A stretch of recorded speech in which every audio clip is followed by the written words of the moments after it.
This is The Wire for 2300 Zulu, October 24th, 2024. Precedence is routine. Information cutoff is 2200. Bottom line up front. BRICS summit concludes in Russia. TSMC factory in Arizona reports positive early production figures. Beginning with international events, in Russia, the BRICS summit concluded this afternoon in Kazan. One of the more highlighted aspects of the summit was the unveiling of a prototype of the joint BRICS currency, should it be adopted at some point. On the home front, in the United States, as Secretary of State Blinken returns from the Middle East, the State Department has announced the sending of another $135 million of humanitarian aid to Palestinian aid groups in Gaza. In Arizona, this afternoon, the TSMC factory in Phoenix reported higher than expected early production yields for high-grade semiconductor chips. Analysts comment. As a reminder, the semiconductor industry is one major planning factor for a potential Chinese invasion of Taiwan.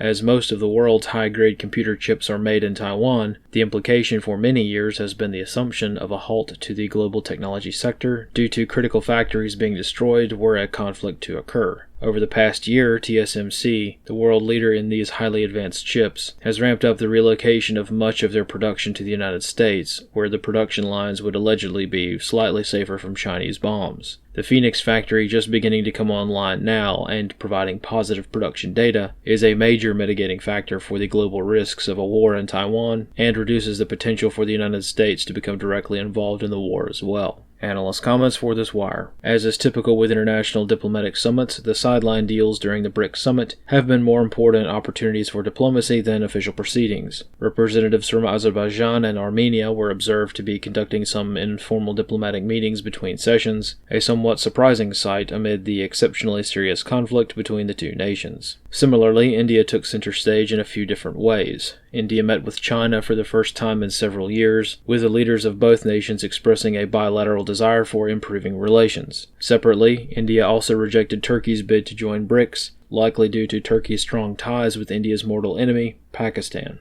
This morning, several Iranian media outlets reported that Iran would be taking part in joint naval exercises with Saudi Arabia in the Red Sea, though the timing and details of such military drills were not provided. Another interesting development was the collective and unanimous condemnation of Israeli actions in Lebanon and Gaza among all BRICS member states, which is interesting as some BRICS members, such as India, have been providing Israel with substantial military aid. This concludes The Wire for 2300 Zulu, October 24th, 2024.